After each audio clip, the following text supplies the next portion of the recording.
大屯中央酒店庆祝17周年的尾声，在一号特别邀请非洲国际学生再来精彩国家演奏。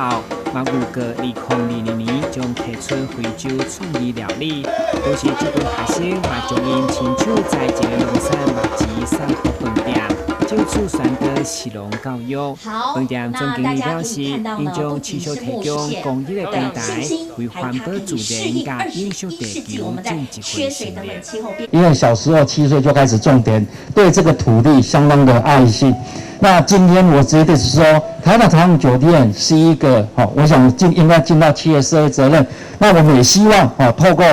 那这社会责任，当然帮很多，包括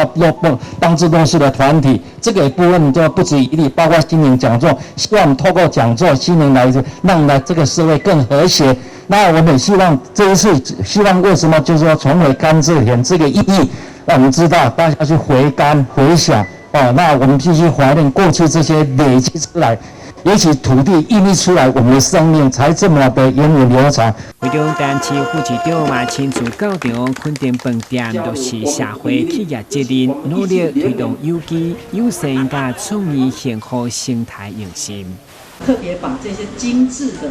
不管是我们的有机农业跟我们的食材，做了一些很 精美，甚至会当做豆菜我顶边也给你一起做桌菜所以对于我们很多的那个民众来讲，其实是很有帮助。